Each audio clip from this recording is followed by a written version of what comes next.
it has really opened the whole world of thoracic aortic disease to me, to see and hear the experiences of other individuals and families. Those are things that are almost indescribable, but they give real meaning to our mission to find these things and help people, because we can. And I'm thinking right now of a young man and a family from Colorado.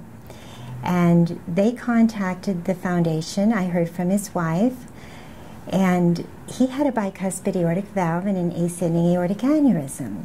This young man, I try to remember, but he's probably in his 30s. I know he's a father of young children.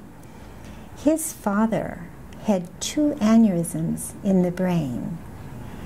And when I met his mother that day, with tears rolling down her cheeks, remembering her husband, who she had lost to brain aneurysm, looking at her son, sitting there in that hospital room, already on the road to recovery. His brain had been scanned, there was no aneurysm there. The aneurysm in his chest was gone. So not only have we learned that we need to be careful about the chest, we need to remember the head and neck vessels as well.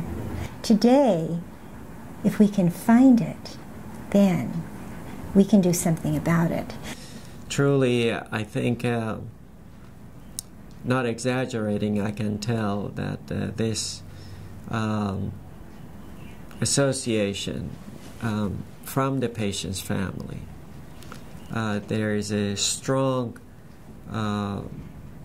sentiment to develop patient advocacy with this disease, because bicuspid patients had very little voice out there. And development of Bicuspid Aortic Foundation has been largely a voice for these patients to receive free information, very detailed and reliable information. And it's a place that they can voice their questions and concerns and receive feedback.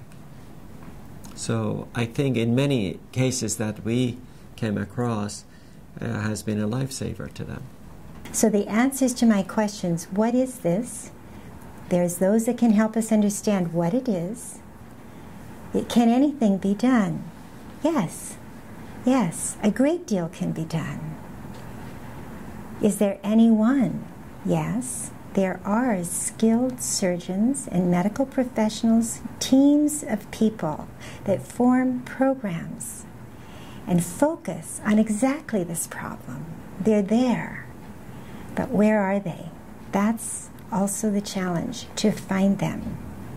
And it often means going beyond your local community, who is there for you in your routine, everyday life, and they can partner with specialized programs so that you have the support you need in your own community, as well as the specialized programs to help you with this potentially devastating condition.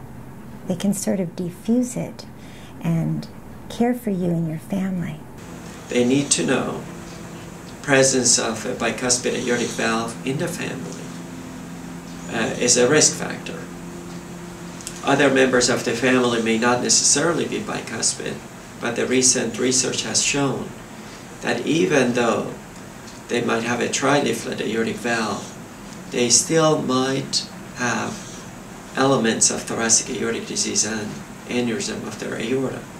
Now we've learned the valve may look normal, and still thoracic aortic disease is present. How do we know? We know because the aorta has enlarged and is aneurysmal. So there's been an unfolding of this. It tells me that it's not the end of the story. There's more to this, and what we need to do is partner with physicians who are committed to learning from their patients and caring for their patients. The entire families can be screened and helped. And all the knowledge we have today, all the technology we have today, makes us a very hopeful picture, but we have to remember we don't know everything yet. So we need to together continue to learn and to share information.